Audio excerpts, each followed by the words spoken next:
Programme खास खबर देख रहे दर्शकों का स्वागत। मैं हाँ कमलजीत सिद्धू ते तुसीं देख रहे हो दा पंजाब टॉक्स। खुदकुशियां दे राह पए नौजवानों नूं कदों रोज़गार देणगियां हुकूमतां ते दूसरे पासे गैर कानूनी प्रवास राहीं नौजवानों दीयां जिंदगियां नाल क्यों हो रहा है खलवाड़ की इस दे उत्ते कोई अंकुश नहीं लग सकता।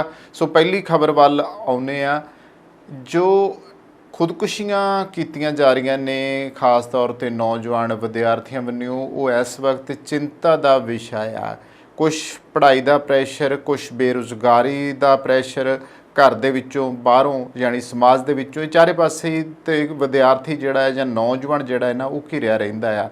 और यही हुंदा है कि काका काम नहीं करता, काम लग जा, वो फलाना लग गया काम, तू नहीं लग्यागा, उन्होंने नौकरी मिल गई तैनूं नहीं मिलेगी, फलाने का बिजनेस वधिया चल पिया तेरा नहीं होया, ते फलाने के नंबर मुंडे दे वधिया आ गए तेरे नहीं आएगे, फलाने ने इन्नियां डिग्रियां कर लियां तू नहीं कीतियां। इहो ਜਿਹੇ ਪ੍ਰੈਸ਼ਰ कुछ घरां 'ਚ भी हुंदे आ, कुछ रिश्तेदारियां दे विचों हुंदे आ ते कुछ आले दुआले वालियां विचों छड्डदे नहींगे। और सब तो वड्डा जिहड़ा प्रैशर नौजवान दे उत्ते हुंदा आ, कोई भी टीचा सर करन दा हुंदा है। नौजवानी की उम्र इहो जी हुंदी है, टीचा सर करना पैंदा आ, इसलिए कोशिशां जिहड़ियां नौजवान अपने तौर पर करते रहिंदे आ।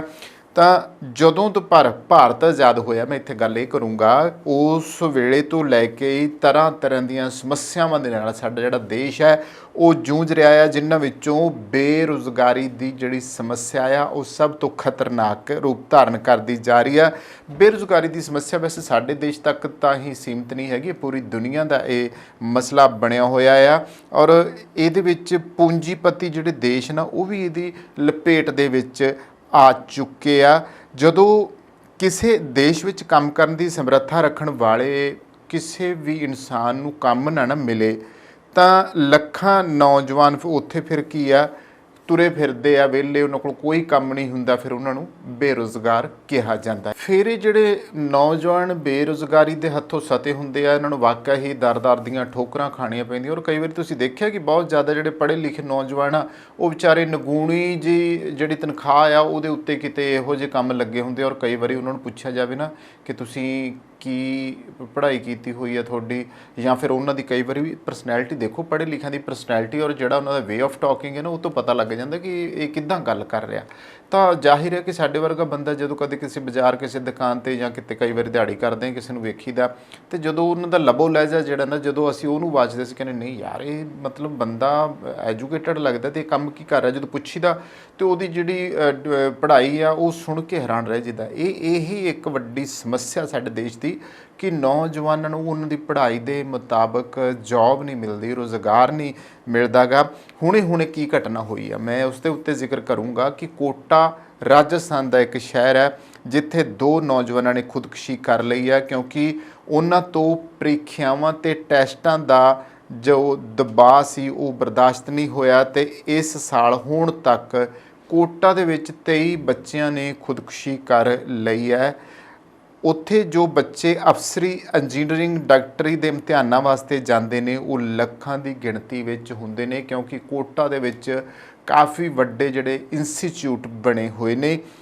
ਇਹਨਾਂ ਇੰਸਟੀਚਿਊਸ਼ਨਾਂ ਵਿੱਚੋਂ ਲੱਖਾਂ ਬੱਚੇ ਪਾਸ ਹੁੰਦੇ ਨੇ ਇਮਤਿਹਾਨ ਦੇ ਕੇ, ਪਰ ਉਸ ਤੋਂ ਬਾਅਦ ਇਹਨਾਂ ਦੇ ਵਿੱਚੋਂ ਹਜ਼ਾਰਾਂ ਨੂੰ ਕਿਸੇ ਥਾਂ ਸਫਲਤਾ ਮਿਲ ਵੀ ਜਾਂਦੀ ਹੈ, ਪਰ ਜਿਹੜੇ ਬਾਕੀ ਦੇ ਰਹਿ ਜਾਂਦੇ ਨੇ ਨਾ ਉਹ ਫਿਰ ਉਸੇ ਜੱਦੋ ਜਹਿਦ ਵਿੱਚ ਪੈ ਜਾਂਦੇ ਨੇ, ਕਦੇ ਇਸ ਦਰ ਕਦੇ ਉਸ ਦਰ, ਕਦੇ ਇਸ ਦਫ਼ਤਰ ਕਦੇ ਉਸ ਅਦਾਰੇ ਦੇ ਵਿੱਚ ਜਾ ਕੇ ਆਪਣੇ ਜਿਹੜੇ ਨੇ ਰਿਜ਼ਿਊਮ ਚੱਕੀ ਫਿਰਦੇ ਨੇ, ਉੱਥੇ ਵਿਖਾਉਂਦੇ ਨੇ ਕਿ ਵੇਖੋ ਜੀ ਸਾਡੀ ਅਸੀਂ ਕੀਤਾ, ਪਰ ਅੱਗੋਂ ਨੌਕਰੀਆਂ ਇੰਨੀਆਂ ਕੂਲੀਆਂ ਨਹੀਂ ਹੈਗੀਆਂ ਕਿ ਅੱਗੇ ਜਾਂਦਿਆਂ ਸਾਰੀ ਜਿਹੜਾ ਆ ਉਹ ਤੁਹਾਨੂੰ ਨੌਕਰੀ ਮਿਲ ਜੂਗੀ। ਔਰ ਤਕਰੀਬਨ ਆਮ ਤੌਰ 'ਤੇ ਦੇਖੀ ਤਾਂ ਬਹੁਤੇ ਅਦਾਰਿਆਂ ਦੇ ਬਾਹਰ ਤਾਂ ਨੋ ਵੈਕੈਂਸੀਜ਼ ਦੇ ਬੋਰਡ ਹੀ ਟੰਗੇ ਹੁੰਦੇ ਆ, ਇਹ ਅਸੀਂ ਦੇਖਦੇ ਹਾਂ।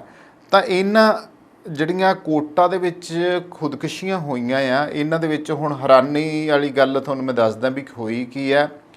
ਖੁਦਕੁਸ਼ੀਆਂ ਵਿਦਿਆਰਥੀ ਕਰ ਰਹੇ ਆ, ਨੌਜਵਾਨ ਕਰਦੇ ਪਏ ਆ ਅਤੇ ਕੋਟਾ ਦੇ ਵਿੱਚ ਹਕੂਮਤ ਪਤਾ ਕੀ ਕਰਦੀ ਪਈ ਆ, ਪੱਖਿਆਂ ਅਤੇ ਛੱਤਾਂ ਦੇ ਵਿੱਚ ਸੁਧਾਰ ਕੀਤਾ ਜਾ ਰਿਹਾ ਵੀ ਪੱਖਾ ਇਹੋ ਜਿਹਾ ਲਾ ਦਿੱਤਾ ਜਾਵੇ ਜੇ ਕੋਈ ਖੁਦਕੁਸ਼ੀ ਕਰੇ ਵੀ ਅਤੇ ਉਹ ਪੱਖਾ ਪਹਿਲੇ ਡਿੱਗ ਪਵੇ, ਉਹ ਖੁਦਕੁਸ਼ੀ ਕਰ ਹੀ ਨਾ ਸਕੇ। ਛੱਤ ਦੇ ਵਿੱਚ ਕੁੰਡੀ ਇਹੋ ਜਿਹੀ ਉਸ ਜਗ੍ਹਾ ਪਾਈ ਨਾ ਜਾਵੇ ਜਿਸ ਕਰਕੇ ਜੇ ਉਹ ਕੋਈ ਲਟਕੇ ਵੀ ਤਾਂ ਉਹਦਾ ਇੱਕ ਭਾਰ ਇੰਨਾ ਹੋਵੇ ਅਤੇ ਉਦੋਂ ਪਹਿਲਾਂ ਹੀ ਉਹ ਧੜਮ ਕੁੰਡੀ ਆ ਕੇ ਡਿੱਗ ਪਵੇ। ਯਾਨੀ ਕਿ ਬੜੀ ਹਾਸੋਹੀਣੀ ਗੱਲ ਆ ਬਈ ਜਿਹੜੀ ਜੜ ਹੈ ਉਹ ਬੇਰੁਜ਼ਗਾਰੀ ਹੈ, ਸਮੱਸਿਆ ਪ੍ਰੈਸ਼ਰ ਹੈ ਬੱਚਿਆਂ ਦੇ, ਸਮੱਸਿਆ ਜਿਹੜੀ ਦੌੜ ਲੱਗੀ ਹੋਈ ਹੈ ਇੱਕ ਦੂਜੇ ਤੋਂ ਅੱਗੇ ਨਿਕਲਣ ਦੀ, ਉਹ ਆ ਨਾ ਕਿ ਪੱਖੇ ਜਾਂ ਛੱਤਾਂ ਨੂੰ ਠੀਕ ਕਰਨ ਦੇ ਨਾਲ ਨੌਜਵਾਨਾਂ ਦੀਆਂ ਖੁਦਕੁਸ਼ੀਆਂ ਰੁਕ ਸਕਦੀਆਂ। ਸਰਕਾਰ ਇਹੋ ਜਿਹੇ ਹਾਸੋਹੀਣੇ ਜਦੋਂ ਕੰਮ ਕਰਵਾਉਂਦੀਆਂ ਨਾ, ਉਦੋਂ ਵਾਕਈ ਮਤਲਬ ਜੀ ਕਰਦਾ ਕਿ ਲਾਹਨਤ ਪਾਈ ਜਾਵੇ ਕਿ ਜਿਸ ਮੁੱਦੇ ਦੇ ਉੱਤੇ ਤੁਹਾਨੂੰ ਕੰਮ ਕਰਨਾ ਚਾਹੀਦਾ, ਬਜਾਏ ਤੁਸੀਂ ਕਿਹੜੇ ਪਾਸੇ ਮੂੰਹ ਚੱਕ ਕੇ ਤੁਰ ਪਏ ਹੋ। ਤਾਂ ਸਵਾਲ ਇਹੀ ਖੜਾ ਹੁੰਦਾ ਆ ਕਿ ਪੱਖਿਆਂ ਵਿੱਚ ਸਪਰਿੰਗ ਤੇ ਛੱਤਾਂ ਉੱਤੇ ਜਾਲੀਆਂ ਲਗਾਉਣ ਨਾਲ ਇਹਨਾਂ ਬੱਚਿਆਂ ਦਾ ਜਿਹੜਾ ਭਵਿੱਖ ਹੈ ਉਹ ਬਦਲਿਆ ਜਾ ਸਕਦਾ ਆ। ਪ੍ਰਧਾਨ ਮੰਤਰੀ ਨੇ 51,000 ਨੌਕਰੀਆਂ ਵੰਡੀਆਂ, ਜਿਨ੍ਹਾਂ ਵਿੱਚ ਫੌਜ ਵਿੱਚ ਸ਼ਾਰਟ ਸਰਵਿਸ ਦੀ ਅਸਾਮੀ ਵੀ ਸ਼ਾਮਲ ਹੈ, ਤੇ ਨੌਕਰੀ ਮੇਲਿਆਂ ਦੀ ਸ਼ੁਰੂਆਤ ਕੀਤੀ ਗਈ ਹੈ। ਇਸ ਦੇ ਬਾਵਜੂਦ ਦੇਸ਼ ਦੇ ਵਿੱਚੋਂ ਬੇਰੁਜ਼ਗਾਰੀ ਨਹੀਂ ਖਤਮ ਹੋ ਰਹੀ। ਪਿਛਲੇ ਕੁਝ ਸਾਲਾਂ ਤੋਂ ਬੇਰੁਜ਼ਗਾਰਾਂ ਦੀ ਗਿਣਤੀ ਵਿੱਚ ਬੇਹਿਸਾਬ ਵਾਧਾ ਹੋਇਆ। ਜੇ ਅਸੀਂ ਪਿਛਲੇ ਅੰਕੜੇ ਵੇਖੀਏ ਤਾਂ ਪਤਾ ਲੱਗਦਾ ਆ ਕਿ 1956 ਵਿੱਚ ਸਿਰਫ 53 ਲੱਖ ਲੋਕ ਬੇਰੁਜ਼ਗਾਰ ਸਨ ਤੇ ਅੱਜ ਇਹ ਗਿਣਤੀ 6 ਗੁਣਾ ਹੋ ਗਈ ਹੈ। ਪੜ੍ਹੇ ਲਿਖੇ ਨੌਜਵਾਨਾਂ ਦੀ ਗਿਣਤੀ ਦਿਨੋਂ ਦਿਨ ਵੱਧ ਰਹੀ ਹੈ। ਭਾਵੇਂ ਇਹਨਾਂ ਵਿੱਚੋਂ ਬਹੁਤ ਸਾਰੇ ਨੌਜਵਾਨ ਨੌਕਰੀ ਖਾਤਰ ਵਿਦੇਸ਼ਾਂ ਵੱਲ ਜਾ ਰਹੇ ਨੇ, ਫਿਰ ਵੀ ਇਹ ਸਮੱਸਿਆ ਵਿਕਰਾਲ ਰੂਪ ਧਾਰਨ ਕਰੀ ਬੈਠੀ ਹੈ। ਬੇਰੁਜ਼ਗਾਰੀ ਦੇ ਵਧਣ ਦਾ ਮੁੱਖ ਕਾਰਨ ਪਤਾ ਕੀ ਹੈ? ਕਿ ਆਬਾਦੀ ਜਿਹੜੀ ਆ ਸਾਡੀ ਉਹ ਵੀ ਬਹੁਤ ਵੱਧ ਆ। ਜਿਹੜੀ ਆਬਾਦੀ ਦੇਸ਼ ਦੀ ਵੰਡ ਵੇਲੇ 36 ਕਰੋੜ ਸੀ, ਅੱਜ 1.5 ਅਰਬ ਦੇ ਕਰੀਬ ਹੋ ਚੁੱਕੀ ਹੈ।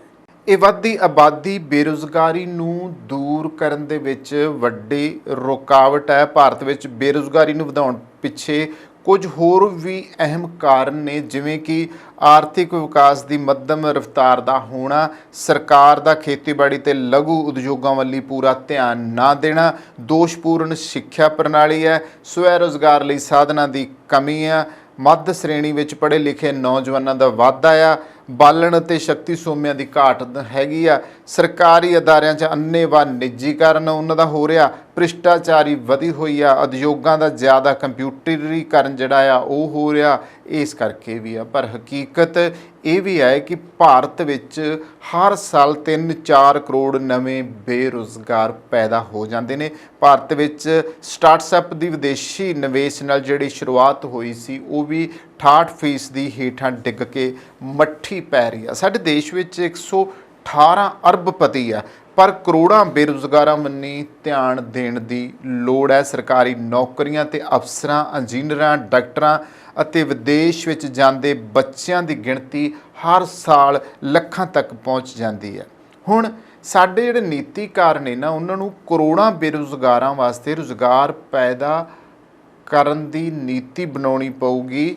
ਇਹ ਬੱਚੇ ਪੜ੍ਹਾਈ ਦੇ ਭਾਰ ਕਾਰਨ ਖੁਦਕੁਸ਼ੀ ਨਹੀਂ ਕਰ ਰਹੇ, ਬਲਕਿ ਇਹ ਆਪਣੇ ਭਵਿੱਖ ਵਿੱਚ ਆਈ ਨਿਰਾਸ਼ਾ ਕਾਰਨ ਖੁਦਕੁਸ਼ੀ ਕਰਨ ਵਾਸਤੇ ਮਜਬੂਰ ਹੋ ਰਹੇ ਨੇ। ਚਾਹੇ ਕੋਈ ਇੰਜੀਨੀਅਰ ਦਾ ਕੋਰਸ ਕਰ ਰਿਹਾ, ਡਾਕਟਰ ਬਣ ਰਿਹਾ, ਚਾਹੇ ਕੋਈ ਕਿਸੇ ਵੀ ਚੀਜ਼ ਦਾ ਕੋਰਸ ਕਰ ਰਿਹਾ, ਚਾਹੇ ਕੋਈ ITI ਪਾਸ ਕਰ ਰਿਹਾ ਹੈਗਾ। ਮਤਲਬ ਇਹ ਆ ਕਿ ਉਸ ਤੋਂ ਬਾਅਦ ਉਹਨੂੰ ਸਮੱਸਿਆ ਪਤਾ ਵੱਡੀ ਖੜੀ ਕੀ ਹੁੰਦੀ ਆ ਕਿ ਫਿਰ ਉਹ ਘਰ ਇਸ ਆਸ ਨਾਲ ਬੈਠ ਕੇ ਆਪਣੇ ਜਿਹੜਾ CV ਭੇਜਦਾ ਰਹਿੰਦਾ ਆ, ਰਿਜ਼ਿਊਮ ਭੇਜਦਾ ਰਹਿੰਦਾ ਆ, ਜਿਹਦੇ ਵਿੱਚ ਇਹੀ ਮੰਗ ਉਹਦੀ ਹੁੰਦੀ ਹੈ ਕਿ ਉਹਨੂੰ ਕਿਤੇ ਜਲਦੀ ਨੌਕਰੀ ਮਿਲ ਜਾਵੇ। ਫਿਰ ਉਹਨੂੰ ਨੌਕਰੀ ਜਲਦੀ ਮਿਲਦੀ ਨਹੀਂ ਹੈਗੀ, ਕਿਉਂਕਿ ਭ੍ਰਿਸ਼ਟਾਚਾਰ ਵੀ ਇੰਨਾ ਜ਼ਿਆਦਾ ਫੈਲ ਚੁੱਕਿਆ ਆ।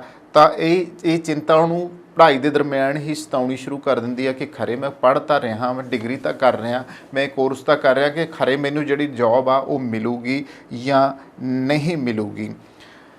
ਤਾਂ ਬੱਚਿਆਂ ਨੂੰ ਪਤਾ ਹੈ ਕਿ ਜੇ ਇਮਤਿਹਾਨ ਨਾ ਪਾਸ ਕੀਤੇ ਜਿਹੜੇ ਪੜ੍ਹ ਰਹੇ ਆ ਤਾਂ ਭਵਿੱਖ ਵਿੱਚ ਕੋਈ ਉਮੀਦ ਨਹੀਂ ਬਚੇਗੀ। ਇਹ ਵੀ ਉਹਨਾਂ ਦੇ ਉੱਤੇ ਪ੍ਰੈਸ਼ਰ ਹੁੰਦਾ। ਜਦੋਂ ਬੱਚਾ ਇਸ ਤਰ੍ਹਾਂ ਦੇ ਇਮਤਿਹਾਨ ਦੀ ਤਿਆਰੀ ਕਰਦਾ ਆ ਤਾਂ ਉਹ ਵੱਡੇ ਖੁਆਬ ਸਜਾਉਂਦਾ ਹੈ ਤਾਂ ਕਿ ਆਪਣੇ ਅੰਦਰ ਇੱਕ ਉਮੀਦ ਜਗਾ ਸਕੇ, ਤੇ ਉਸਦੇ ਖੁਆਬ ਟੁੱਟਣ ਤੋਂ ਬਾਅਦ ਦੂਜਾ ਖੁਆਬ ਸਮਝ ਤੋਂ ਬਾਹਰ ਹੋ ਜਾਂਦਾ। ਸਾਨੂੰ ਸਿਆਸੀ ਪਾਰਟੀਆਂ ਨੇ ਮੁਫਤਖੋਰੀ ਦੀ ਇਹੋ ਜਿਹੀ ਆਦਤ ਪਾ ਦਿੱਤੀ ਆ ਕਿ ਅਸੀਂ ਉਹਨਾਂ ਵਾਅਦਿਆਂ ਵੱਲ ਨਹੀਂ ਵੇਖ ਕੇ ਵੀ ਵੋਟਾਂ ਪਾਉਣ ਲੱਗ ਜਾਂਦੇ ਆ। ਮੁਫਤ ਬਿਜਲੀ ਦਾ ਫਾਇਦਾ ਸਿਰਫ ਉਸ ਵਕਤ ਹੈ ਜਦੋਂ ਤੁਸੀਂ ਆਪਣੇ ਵਾਸਤੇ ਪੱਖਾ ਜਾਂ AC ਖਰੀਦਣ ਦੀ ਸਮਰੱਥਾ ਰੱਖਦੇ ਹੋ। 5 ਕਿਲੋ ਚੌਲ ਜਾਂ 2000 ਰੁਪਏ ਲੈਣ ਲਈ ਵੋਟ ਵੇਚਦੇ ਵਕਤ ਸਿਆਸਤਦਾਨਾਂ ਦੀ ਖੇਡ ਬੰਨੀ ਕਿਉਂ ਧਿਆਨ ਨਹੀਂ ਤੁਸੀਂ ਦਿੰਦੇ? ਕਿ ਉਹ ਐਸੀ ਨੀਤੀ ਲੈ ਕੇ ਆਉਣ ਜਿਸ ਨਾਲ ਤੁਹਾਨੂੰ ਆਪਣੇ ਪੱਧਰ 'ਤੇ ਕੋਈ ਮੱਧਮ ਜਾਂ ਛੋਟਾ ਕਾਰੋਬਾਰ ਕਰਨ ਦੀ ਆਜ਼ਾਦੀ ਹੋਵੇ, ਉਸ ਧਿਰ ਨੂੰ ਵੋਟ ਪਾਓ ਜੋ ਤੁਹਾਡੇ ਆਸ-ਪਾਸ ਐਸਾ ਮਾਹੌਲ ਸਿਰਜਦੀ ਹੈ ਜਿਸ ਕਰਕੇ ਹਰ ਕਾਰੋਬਾਰ ਫੈਲ ਸਕੇ। ਸਿਰਫ 0.1% ਲੋਕ ਹੀ ਅਰਬਪਤੀ ਜਾਂ ਪੂੰਜੀਪਤੀ ਬਣਦੇ ਨੇ। ਆਪਣੇ ਸੁਪਨਿਆਂ ਵਿੱਚ ਸਵੈ ਨਿਰਭਰ ਆਰਥਿਕਤਾ ਨੂੰ ਜਗਾਓ। ਮੁਫਤਖੋਰੇ ਬਦਲੇ ਨਹੀਂ, ਤੁਹਾਡੀ ਆਮਦਨ ਕਮਾਈ ਵਿੱਚ ਵਾਧਾ ਕਰਨ ਦੇ ਸਾਧਨਾਂ ਦਾ ਜਿਹੜੇ ਪ੍ਰਬੰਧ ਕਰਨ ਵਾਲੀ ਆ ਨਾ ਪਾਰਟੀ, ਉਸ ਨੂੰ ਹੀ ਵੋਟਾਂ ਪਾ ਕੇ ਸਰਕਾਰ ਕਾਇਮ ਕਰਨ ਦਿਓ। ਲਾਲਚਾਂ ਵਿੱਚ ਨਾ ਫਸੋ। ਸਾਡੇ ਲਾਲਚ ਸਾਨੂੰ ਮਾਰੀ ਬੈਠੇ ਆ। ਤੁਸੀਂ ਜਿੰਨੇ ਸੁਣ ਰਹੇ ਹੋ, ਤੁਸੀਂ ਦੱਸੋ ਕਦੇ ਲੀਡਰਾਂ ਦੇ ਕੋਲੋਂ ਜਦੋਂ ਤੁਹਾਡੇ ਕੋਲ ਵੋਟਾਂ ਮੰਗਣ ਆਉਂਦੇ ਆ ਉਦੋਂ ਕਦੇ ਗੱਲ ਕੀਤੀ ਆ? ਕਦੇ ਸਮਾਜ ਨੇ, ਮੁਆਸ਼ਰੇ ਨੇ ਇਸ ਗੱਲ ਨੂੰ ਅੱਗੇ ਵੱਧ ਕੇ ਕਿਹਾ ਆ ਕਿ ਤੁਹਾਡੀ ਸਰਕਾਰ ਅਸੀਂ ਬਣਾ ਦਾਂਗੇ, ਪਰ ਸਾਨੂੰ ਇੰਜ ਦੱਸੋ ਲਿਖਤੀ ਰੂਪ 'ਚ, ਰਿਟਨ ਦੇ ਰੂਪ ਵਿੱਚ, ਜਾਂ ਕਹਾਓ ਸਾਰਿਆਂ ਦੇ ਸਾਹਮਣੇ ਕਿ ਸਾਨੂੰ ਦੱਸੋ ਕਿ ਸਾਡੇ ਬੇਰੁਜ਼ਗਾਰ ਬੱਚਿਆਂ ਨੂੰ ਨੌਕਰੀਆਂ ਕਿਵੇਂ ਦਿਓਗੇ।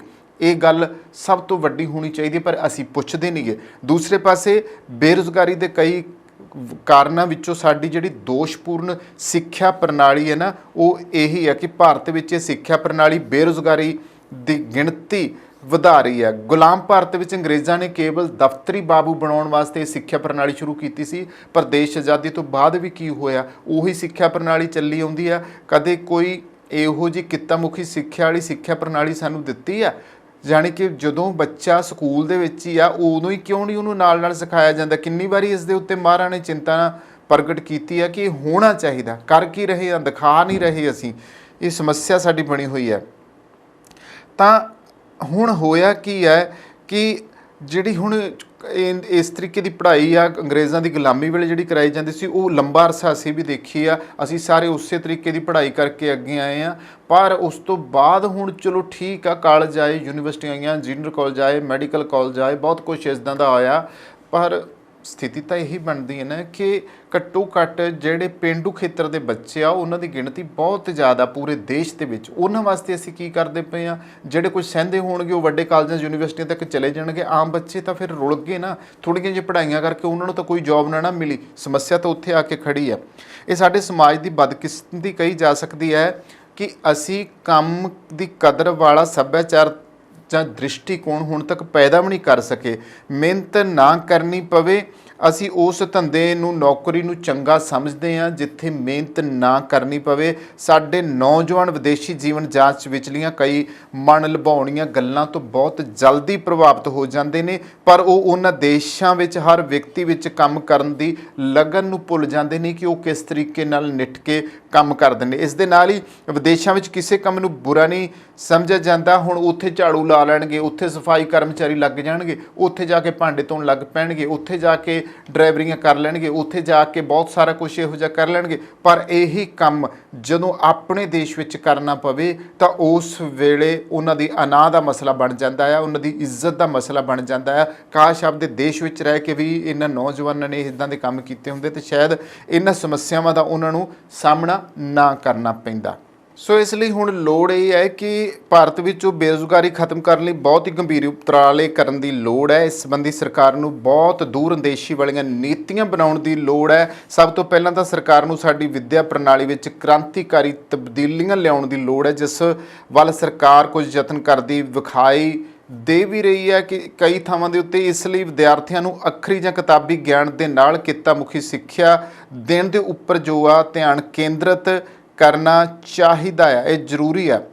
ਤੇ ਦੂਸਰੀ ਗੱਲ ਇਹ ਹੈ ਕਿ ਜਦੋਂ ਤੱਕ ਅਸੀਂ ਕਿੱਤਾ ਮੁਖੀ ਆਪਦੇ ਨੌਜਵਾਨਾਂ ਨੂੰ ਨਹੀਂ ਲਾਉਂਦੇ, ਜਿੰਨਾ ਚਿਰ ਤੱਕ ਵੋਟਾਂ ਪਾਉਣ ਵਾਲੇ ਸਰਕਾਰਾਂ ਦੇ ਕੋਲੋਂ ਇਹ ਗੱਲ ਪ੍ਰਵਾਨ ਨਹੀਂ ਕਰਾਉਂਦੇ, ਪਾਰਟੀਆਂ ਕੋਲ ਪ੍ਰਵਾਨ ਨਹੀਂ ਕਰਾਉਂਦੇ, ਉਹਨਾਂ ਚਿਰ ਤੱਕ ਕਦੇ ਵੀ ਵੋਟ ਨਾ ਪਾਓ। ਇਹੋ ਜਿਹੀਆਂ ਸਰਕਾਰਾਂ, ਇਹੋ ਜਿਹੀਆਂ ਪਾਰਟੀਆਂ ਦੇ ਨਾ ਬਣਾਓ ਜਿਹੜੀਆਂ ਤੁਹਾਡੇ ਨੌਜਵਾਨਾਂ ਨੂੰ ਰੁਜ਼ਗਾਰ ਨਾ ਦੇ ਸਕਦੀਆਂ ਹੋਣ, ਜਿਹੜੀਆਂ ਸਿੱਖਿਆ ਪ੍ਰਣਾਲੀ ਵਿੱਚ ਸੁਧਾਰ ਨਾ ਕਰ ਸਕਦੀਆਂ ਹੋਣੀਆਂ।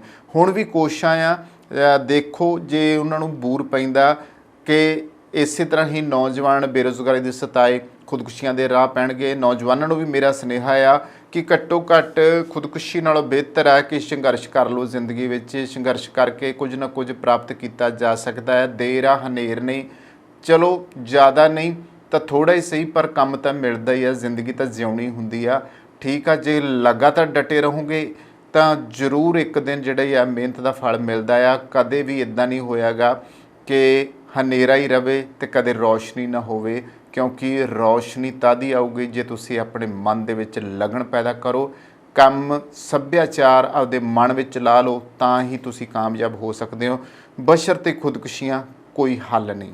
ਹੁਣ ਆਉਂਦੇ ਹਾਂ ਜੀ ਅਗਲੀ ਖਬਰ ਵੱਲ। ਨਹੀਂ, ਗੈਰ ਕਾਨੂੰਨੀ ਪ੍ਰਵਾਸ ਬਹੁਤ ਵੱਡੇ ਪੱਧਰ 'ਤੇ ਹੋ ਰਿਹਾ ਹੈ। ਨੌਜਵਾਨ ਵਿਦੇਸ਼ ਜਾਣ ਦੇ ਚੱਕਰ ਦੇ ਵਿੱਚ ਫਸ ਜਾਂਦੇ ਆ, ਮਾਰੇ ਜਾਂਦੇ ਆ, ਲਾਸ਼ਾਂ ਘਰ ਮੁੜਦੀਆਂ ਨੇ ਤਾਬੂਤਾਂ ਵਿੱਚ ਬੰਦ ਹੋ ਕੇ। ਕੀ ਆਖੀਏ, ਨਹੀਂ ਅਸੀਂ ਅਟਕ ਰਹੇ, ਮਾਪੇ ਰੋਂਦੇ ਵਿਲਕਦੇ ਰਹਿ ਜਾਂਦੇ ਆ। ਫਿਰ ਕਦੇ ਭੈਣਾਂ ਪਈ ਲਾਸ਼ ਦੇ ਰੱਖੜੀ ਬੰਨ੍ਹਦੀਆਂ ਤੇ ਕਦੇ ਸਿਹਰੇ ਬੰਨ੍ਹ ਕੇ ਉਹਨਾਂ ਨੂੰ ਤੋਰਿਆ ਜਾਂਦਾ ਆ। ਇਹ ਸਥਿਤੀ ਬਣਦੀ ਆ ਜੋ ਕਿ ਬਹੁਤ ਗੰਭੀਰ ਹੈ, ਚਿੰਤਾਜਨਕ ਹੈ। ਪਰ ਇਹ ਗੈਰ ਕਾਨੂੰਨੀ ਪ੍ਰਵਾਸ ਜਿਹੜਾ ਆ ਰੁਕ ਨਹੀਂ ਰਿਹਾ। ਇੱਕ ਹੁੰਦਾ ਜਾਇਜ਼ ਤਰੀਕਾ ਕਿ ਅਸੀਂ ਸਿੱਧੇ ਰੂਪ ਦੇ ਵਿੱਚ ਕੁਝ ਵਧੀਆ ਤੌਰ ਤਰੀਕਿਆਂ ਨਾਲ ਵਿਦੇਸ਼ਾਂ ਵਿੱਚ ਜਾਂਦੇ ਹਾਂ ਜੋ ਲੀਗਲ ਹੈ। ਇੱਕ ਹੁੰਦਾ ਇਲੀਗਲ ਤਰੀਕਾ ਜਿਹਨੂੰ ਅਸੀਂ ਗੈਰ ਕਾਨੂੰਨੀ ਕਹਿੰਦੇ ਆ, ਕਿ ਡੌਂਕੀ ਲਾ ਕੇ ਬਾਹਰ ਜਾਣਾ। ਤੇ ਡੌਂਕੀ ਲਾ ਕੇ ਬਹੁਤ ਘੱਟ ਲੋਕ ਸਫਲ ਹੋਏ ਆ, ਜਿਹੜੇ ਹੋਏ ਆ ਉਹ ਫਿਰ ਧੱਕੇ ਧੋੜੇ ਖਾ ਕੇ ਮੁੜਿਆ ਆ। ਤੇ ਹੁਣ ਆ ਕੇ ਜਦੋਂ ਅਸੀਂ ਸੋਸ਼ਲ ਮੀਡੀਆ ਜਾਂ ਮੀਡੀਆ ਉੱਤੇ ਬਹੁਤ ਸਾਰੀਆਂ ਵੀਡੀਓਜ਼ ਜਾਂ ਬਹੁਤ ਸਾਰੇ ਪ੍ਰੋਗਰਾਮ ਦੇਖਦੇ ਹਾਂ, ਤੇ ਉਹਨਾਂ ਵਿੱਚ ਇਹੋ ਜਿਹੇ ਨੌਜਵਾਨ ਉਹਨਾਂ ਨਾਲ ਕੀ ਬੀਤੀਆਂ ਨੇ ਆਪਣੀਆਂ ਦਾਸਤਾਨਾਂ ਸੁਣਾਉਣ ਵਾਲੇ ਪਾਸੇ ਲੱਗੇ ਹੁੰਦੇ ਆ। ਵਿਦੇਸ਼ ਜਾਣ ਲਈ ਪੰਜਾਬੀਆਂ ਦੇ ਵਿੱਚ ਇੰਨਾ ਜ਼ਿਆਦਾ ਉਤਾਵਲਾਪਣ ਹੈ ਕਿ ਬਹੁਤੇ ਨੌਜਵਾਨ ਠੱਗ ਏਜੰਟਾਂ ਦੇ ਚੁੰਗਲ ਵਿੱਚ ਫਸ ਜਾਂਦੇ ਆ ਤੇ ਉਹਨਾਂ ਦੇ ਝਾਂਸੇ ਵਿੱਚ ਆ ਕੇ ਆਪਣੀ ਜਾਨ ਤੋਂ ਹੱਥ ਤੱਕ ਧੋ ਲੈਂਦੇ ਆ। ਤੇ ਕਈ ਆਪਣਾ ਸਭ ਕੁਝ ਗਵਾ ਕੇ ਘਰ ਵਾਪਸ ਮੁੜ ਆਉਂਦੇ। ਲੌਟ ਕੇ ਬੁੱਧੂ ਘਰ ਕੋ ਆਏ, ਹੱਥ ਪੁਰਾਣੇ ਖੋਸੜੇ ਬਸੰਤੇ ਹੋਰੀ ਆਏ। ਮੁੜ ਕੇ ਆਹ ਹਾਲ ਉਹਨਾਂ ਦਾ ਹੁੰਦਾ ਆ। ਪੰਜਾਬ ਵਿੱਚ ਵਿਦੇਸ਼ ਜਾਣ ਦੇ ਚਾਹਵਾਨ ਨੌਜਵਾਨਾਂ ਨੂੰ ਗੈਰ ਕਾਨੂੰਨੀ ਤੌਰ 'ਤੇ ਬਾਹਰ ਭੇਜਣ ਦਾ ਧੰਦਾ ਜੋ ਆ ਉਹ ਕਈ ਦਹਾਕਿਆਂ ਤੋਂ ਚੱਲ ਰਿਹਾ। ਪਿਛਲੇ ਦਿਨਾਂ ਵਿੱਚ ਪੰਜਾਬੀ ਨੌਜਵਾਨਾਂ ਨੂੰ ਪਹਿਲਾਂ ਦੁਬਈ ਤੇ ਫਿਰ ਲੀਬੀਆ ਅਤੇ ਕਈ ਹੋਰ ਦੇਸ਼ਾਂ ਵਿੱਚ ਲੈ ਕੇ ਜਾਣ ਤੇ ਉੱਥੇ ਉਹਨਾਂ ਦੀ ਕੁੱਟਮਾਰ ਕੀਤੇ ਜਾਣ ਦੀਆਂ ਖਬਰਾਂ ਸਾਹਮਣੇ ਆਈਆਂ ਨੇ। ਕੁਝ ਮਹੀਨੇ ਪਹਿਲਾਂ ਕੁਝ ਪੰਜਾਬੀ ਔਰਤਾਂ ਨੂੰ ਮਸਕਟ ਤੋਂ ਵਾਪਸ ਲਿਆਂਦਾ ਗਿਆ। ਇਹਨਾਂ ਨੌਜਵਾਨਾਂ ਅਤੇ ਔਰਤਾਂ ਨੂੰ ਵਾਪਸ ਲਿਆਉਣ ਵਿੱਚ ਭਾਰਤ ਦੇ ਵਿਦੇਸ਼ ਵਿਭਾਗ ਅਤੇ ਆਮ ਆਦਮੀ ਪਾਰਟੀ ਦੇ ਰਾਜ ਸਭਾ ਮੈਂਬਰ ਵਿਕਰਮਜੀਤ ਸਿੰਘ ਸਾਨੀ ਨੇ ਅਹਿਮ ਭੂਮਿਕਾ ਨਿਭਾਈ।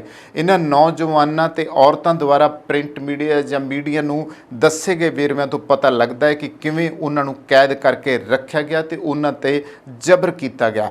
ਉਹਨਾਂ ਦੇ ਮਾਪਿਆਂ ਤੋਂ ਵਾਰ-ਵਾਰ ਪੈਸੇ ਲਏ ਗਏ। ਅਕਸਰ ਇਹ ਹੁੰਦਾ ਜਿਹੜੇ ਲੋਕ ਬਾਹਰ ਪੁੱਜ ਜਾਂਦੇ ਆ, ਉਹਨਾਂ ਦੇ ਮਾਪਿਆਂ ਨੂੰ ਉਹ ਏਜੰਟ ਜਿਹੜੇ ਉੱਥੇ ਧੋਖੇਬਾਜ਼ ਬੈਠੇ ਹੁੰਦੇ ਨੇ, ਜਿਨ੍ਹਾਂ ਦੇ ਚੁੰਗਲ 'ਚ ਫਸੇ ਹੁੰਦੇ ਆ, ਇਹਨਾਂ ਦਾ ਮੋਬਾਈਲ ਤੱਕ ਲੈ ਲੈਂਦੇ ਆ ਤੇ ਇਹਨਾਂ ਨੂੰ ਸਿਰਫ ਉਨੀ ਗੱਲ ਕਰਨ ਦਿੱਤੀ ਜਾਂਦੀ ਆ ਕਿ ਮੰਗਾਓ ਆਪਣੇ ਮਾਪਿਆਂ ਤੋਂ ਪੈਸੇ। ਔਰ ਮੈਂ ਪਿੱਛੇ ਜਿਹੜੀਆਂ ਹੁਣ ਵੀਡੀਓ ਇਹਨਾਂ ਦਿਨਾਂ ਵਿੱਚ ਆਈਆਂ ਸਾਹਮਣੇ, ਜਾਂ ਉਹ ਨੌਜਵਾਨ ਜਿਹੜੇ ਉੱਧਰੋਂ ਚੁੰਗਲ 'ਚੋਂ ਛੁੱਟ ਕੇ ਆਏ, ਉਹ ਦੱਸਦੇ ਆ ਜੀ ਅਸੀਂ ਸਿਰਫ ਇੱਕ ਟਾਈਮ ਦੀ ਜਿਹੜੀ ਰੋਟੀ ਮਿਲਦੀ ਸੀ ਨਾ, ਇੱਕ ਜਣੇ ਦੀ ਰੋਟੀ ਦੇ ਨਾਲ ਕਹਿੰਦੇ ਆ ਅਸੀਂ 8-8 ਜਣੇ ਗੁਜ਼ਾਰਾ ਕਰਦੇ ਰਹੇ। ਸੋਚੋ ਇੱਕ ਜਣੇ ਦੀ ਰੋਟੀ ਤੇ ਕਿੱਥੇ 8 ਜਣੇ ਆ, ਤੇ ਕਿਵੇਂ ਉਹਨਾਂ ਨੂੰ ਰੋਟੀ ਮਿਲਦੀ ਹੈ, ਕਿਵੇਂ ਉਹਨਾਂ ਨੂੰ ਪਾਣੀ ਮਿਲਦਾ, ਕਿਵੇਂ ਉਹਨਾਂ ਨੂੰ ਅੰਦਰ ਕੈਦ ਕੀਤਾ ਜਾਂਦਾ ਆ। ਫਿਰ ਉਹਨਾਂ ਦੇ ਘਰਦਿਆਂ ਦੇ ਕੋਲੋਂ ਪੈਸੇ ਮੰਗਾਏ ਜਾਂਦੇ, ਔਰ ਜਿਹੜਿਆਂ ਕੋਲੋਂ ਪੈਸੇ ਨਹੀਂ ਦਿੱਤੇ ਜਾਂਦੇ ਫਿਰ ਉਹਨਾਂ ਨੂੰ ਨੰਗਿਆਂ ਕਰਕੇ ਕੁੱਟਿਆ ਜਾਂਦਾ, ਉਹਨਾਂ 'ਤੇ ਅਣਮਨੁੱਖੀ ਤਸ਼ੱਦਦ ਕੀਤਾ ਜਾਂਦਾ। ਤੇ ਇਸ ਤਸ਼ੱਦਦ ਦੇ ਕਾਰਨ ਕਈ ਨੌਜਵਾਨ ਉਹਨਾਂ ਦਾ ਤਸ਼ੱਦਦ ਨਾ ਝੱਲਦੇ ਹੋਏ ਮੌਤ ਦੇ ਮੂੰਹ ਦੇ ਵਿੱਚ ਚਲੇ ਜਾਂਦੇ ਨੇ। ਇਹ ਸਥਿਤੀ ਇੱਦਾਂ ਦੀ ਹੋ ਜਾਂਦੀ ਹੈ।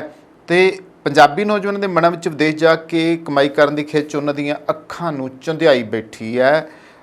ਇਸ ਕਰਕੇ ਲੱਖਾਂ ਰੁਪਏ ਏਜੰਟਾਂ ਨੂੰ ਚੜਾਵੇ ਵਜੋਂ ਚੜਾਉਂਦੇ ਨੇ। ਗੈਰ ਕਾਨੂੰਨੀ ਤੌਰ 'ਤੇ ਵਿਦੇਸ਼ਾਂ ਵਿੱਚ ਪਹੁੰਚਣ ਦੀ ਕੋਸ਼ਿਸ਼ ਕਰਦੇ ਨੌਜਵਾਨਾਂ ਦੇ ਵਿੱਚੋਂ ਹੁਣ ਤੱਕ ਕਈਆਂ ਦੀ ਮੌਤ ਹੋ ਚੁੱਕੀ ਹੈ। ਮਾਲਟਾ ਕਾਂਡ ਸਾਡੇ ਸਾਹਮਣੇ ਸੀਗਾ। ਆ ਹੁਣ ਪਿੱਛੇ ਜੇ ਸਾਡੇ ਤੇ ਲਹਿੰਦੇ ਪੰਜਾਬ ਪਾਕਿਸਤਾਨ ਦੇ ਵੀ ਬਹੁਤ ਸਾਰੇ ਨੌਜਵਾਨ ਜਿਹੜੇ ਨੇ ਉਹ ਫਿਰ ਇਸੇ ਤਰ੍ਹਾਂ ਡੌਂਕੀ ਲਾ ਕੇ ਜਾਂਦੇ ਇੱਕ ਕਿਸ਼ਤੀ ਦੇ ਵਿੱਚ ਡੁੱਬ ਕੇ ਮਰ ਗਏ ਨੇ। ਇਸੇ ਤਰ੍ਹਾਂ ਹੀ ਬਹੁਤ ਸਾਰੇ ਟੈਂਕਰਾਂ 'ਚ ਲੁੱਕ ਕੇ ਗਏ ਨੇ, ਕੁਛ ਸਮਾਨ ਵਿੱਚ ਲੁੱਕ ਕੇ ਗਏ ਨੇ।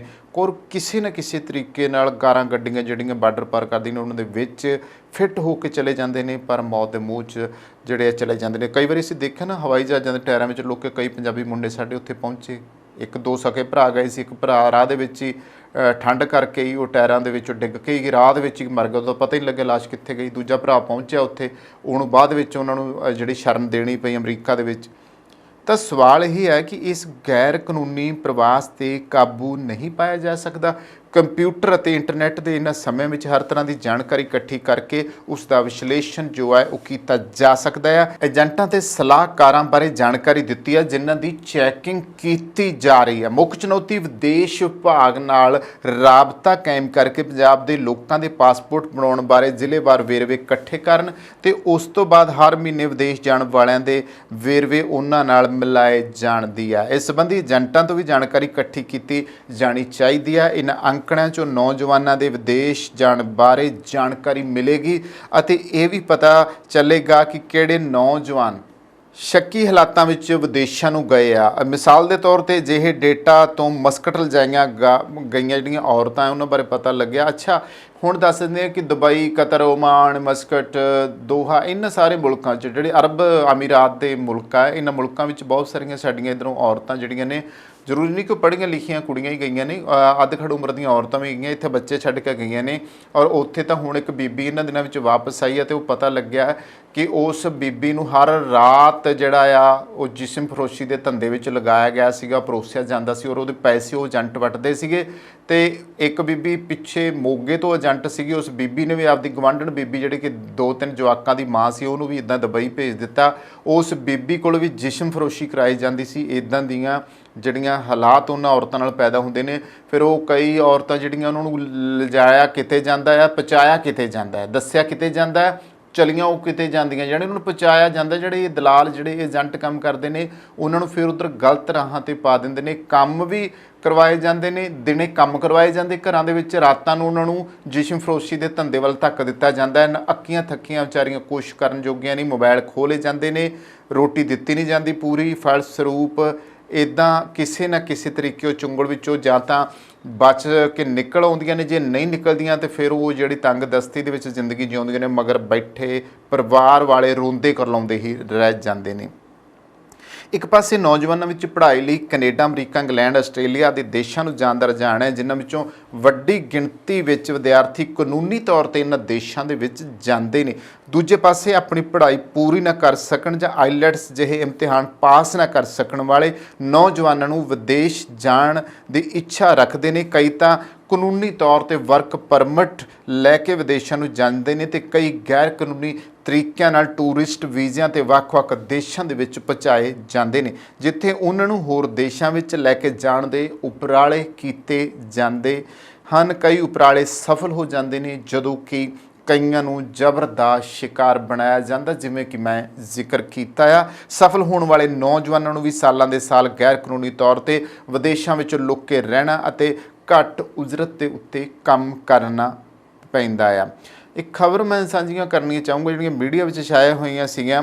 31 ਮਈ ਦੀ ਖਬਰ ਹੈ ਇਸੇ ਸਾਲ ਦੀ ਕਿ ਪਿਛਲੇ ਸਾਲ ਤੋਂ ਤੁਰਕੀ ਵਿੱਚ ਫਸੇ ਕਪੂਰਥਲਾ ਅਤੇ ਤਰਨਤਾਰਨ ਦੇ 3 ਨੌਜਵਾਨਾਂ ਦੀ ਘਰ ਵਾਪਸੀ ਰਾਜ ਸਭਾ ਮੈਂਬਰ ਸੰਤ ਬਲਬੀਰ ਸਿੰਘ ਸੀਚੇਵਾਲ ਦੇ ਯਤਨਾਂ ਸਦਕਾ ਸੰਭਵ ਹੋ ਸਕੀ ਹੈ। ਫਰਜ਼ੀ ਏਜੰਟ ਨੇ ਨੌਜਵਾਨਾਂ ਨੂੰ ਅਮਰੀਕਾ ਜਾਣ ਲਈ ਫਰਜ਼ੀ ਵੀਜ਼ੇ ਦਿੱਤੇ ਸਨ। ਤੁਰਕੀ 'ਚ ਜਦੋਂ ਉਹ ਏਅਰਪੋਰਟ ਤੋਂ ਅਮਰੀਕਾ ਜਾਣ ਵਾਲੀ ਫਲਾਈਟ ਫੜਨ ਲੱਗੇ ਤਾਂ ਪੁਲਿਸ ਨੇ ਉਹਨਾਂ ਨੂੰ ਫੜ ਲਿਆ।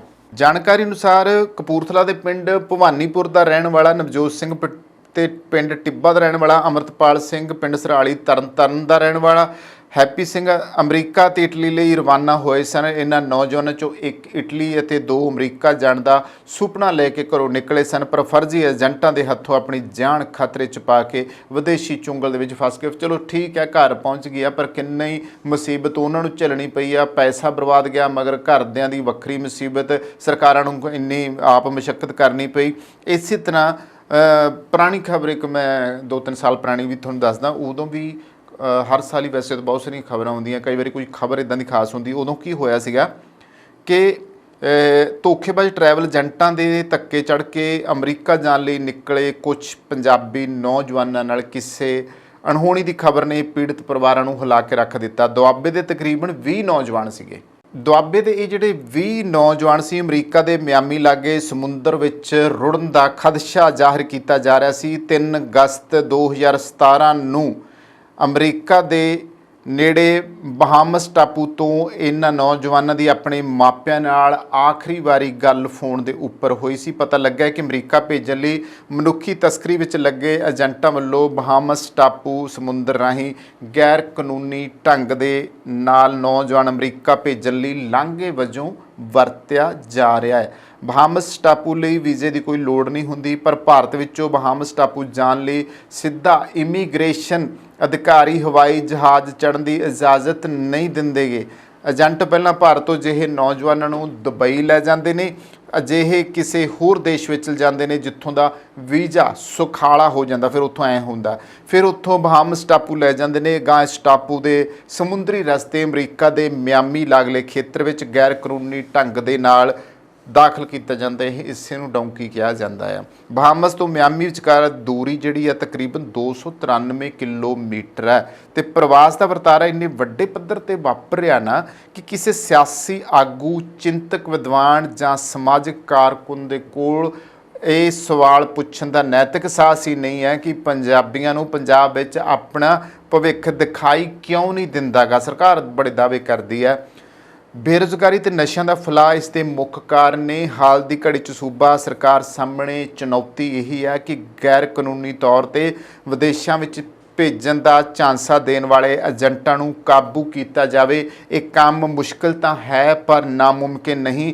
ਪਰ ਸ਼ਹਿਰ ਵਿੱਚ ਲੋਕਾਂ ਕੋਲ ਇਹ ਜਾਣਕਾਰੀ ਹੁੰਦੀ ਹੈ ਕਿ ਕਿਹੜਾ ਏਜੰਟ ਨੌਜਵਾਨਾਂ ਨੂੰ ਗੈਰ ਕਾਨੂੰਨੀ ਤੌਰ ਤੇ ਵਿਦੇਸ਼ਾਂ ਨੂੰ ਭੇਜ ਰਿਹਾ ਆ। ਮਜ਼ਬੂਤ ਸਿਆਸੀ ਅਤੇ ਪ੍ਰਸ਼ਾਸਕੀ ਇੱਛਾ ਸ਼ਕਤੀ ਨਾਲ ਇਹਨਾਂ ਏਜੰਟਾਂ ਬਾਰੇ ਜਾਣਕਾਰੀ ਇਕੱਠੀ ਕਰਕੇ ਇਸ ਰੁਝਾਨ 'ਤੇ ਕਾਬੂ ਪਾਇਆ ਜਾ ਸਕਦਾ। ਹਾਲਾਂਕਿ MP ਵਿਕਰਮਜੀਤ ਸਾਹਨੀ ਹੁਣ ਸਰਕਾਰ ਨੂੰ ਵੀ ਕਹਿ ਰਹੇ ਨੇ ਤੇ ਉਹ ਕੋਸ਼ਿਸ਼ਾਂ ਕਰ ਰਹੇ ਨੇ ਕਿ ਜਲਦੀ ਇਹਨਾਂ ਏਜੰਟਾਂ ਨੂੰ ਨੱਥ ਪਾਈ ਜਾਵੇ ਜਿਹੜੇ ਨੌਜਵਾਨਾਂ ਨੂੰ ਧੋਖਾ ਦੇ ਕੇ ਮੌਤ ਦੇ ਮੂੰਹ ਮੰਨੀ ਭੇਜ ਰਹੇ ਨੇ। ਸੋ ਇਸ ਉਪਰਾਲੇ ਨਾਲ ਹੀ ਨੌਜਵਾਨ ਤੇ ਉਹਨਾਂ ਦੇ ਮਾਪੇ ਇਹਨਾਂ ਤਰਾਸਦੀਆਂ ਦੇ ਸ਼ਿਕਾਰ ਹੋਣੋਂ ਹਟ ਸਕਦੇ ਆ। ਫਿਲਹਾਲ ਵੱਡੀ ਗੱਲ ਇਹ ਹੈ ਕਿ ਇਹ ਜਿਹੜਾ ਪ੍ਰਵਾਸ ਦਾ ਗੈਰ ਕਾਨੂੰਨੀ ਧੰਦਾ ਆ ਇਹਦੇ ਉੱਤੇ ਸਖਤ ਤੋਂ ਸਖਤ ਐਕਸ਼ਨ ਲੈ ਕੇ ਇਸ ਨੂੰ ਬੰਦ ਕਰਨਾ ਚਾਹੀਦਾ। ਸੋ ਇੱਥੇ ਕਰਦੇ ਹਾਂ ਸਮਾਪਤੀ। ਧੰਨਵਾਦ।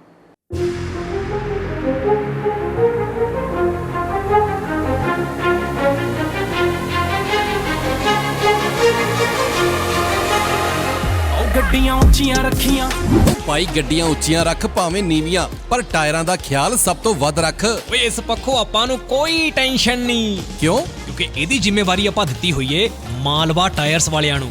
ਇੰਨਾ ਧਿਆਨ ਤੇ ਕੋਈ ਨਵਾਂ ਵਿਆਹਿਆ ਮੁੰਡਾ ਆਪਣੀ ਵੋਟੀ ਦਾ ਨਹੀਂ ਰੱਖਦਾ ਜਿੰਨਾ ਧਿਆਨ ਮਾਲਵਾ ਟਾਇਰਸ ਵਾਲੇ ਟਾਇਰਾਂ ਦਾ ਰੱਖਦੇ ਨੇ। ਅੱਛਾ। ਆਹੋ, ਕਰਵਾਉਣੀ ਹੋਵੇ ਟਰੱਕ ਐਂਡ ਟ੍ਰੇਲਰ ਅਲਾਈਨਮੈਂਟਸ ਜਿਵੇਂ ਕਿ ਬੁਸ਼ਿੰਗ, ਕਿੰਗ ਪਿੰਸ ਵਗੈਰਾ, wheel balance, change overs, rotations and flat repairs ਦਾ ਕੰਮ, ਇਹ ਸਭ ਕੁਝ ਪੂਰੇ ਤਸੱਲੀ ਬਖਸ਼ ਕਰਦੇ ਨੇ। ਇਹ ਕਿਸ ਟਾਈਮ ਅਵੇਲੇਬਲ ਹੁੰਦੇ ਨੇ? ਓਏ 24 ਘੰਟੇ 24/7 ਸਰਵਿਸ ਅਵੇਲੇਬਲ ਹੁੰਦੀ ਹੈ ਇਹਨਾਂ ਦੀ। ਕੈਲਗਰੀ 'ਚ ਸਭ ਤੋਂ ਬੈਸਟ ਟਾਇਰਸ ਐਂਡ ਸਰਵਿਸ ਹੈ ਇਹਨਾਂ ਦੀ। ਉਹ ਹੁਣ ਐਡਰੈਸ ਵੀ ਦੱਸ ਦੇ।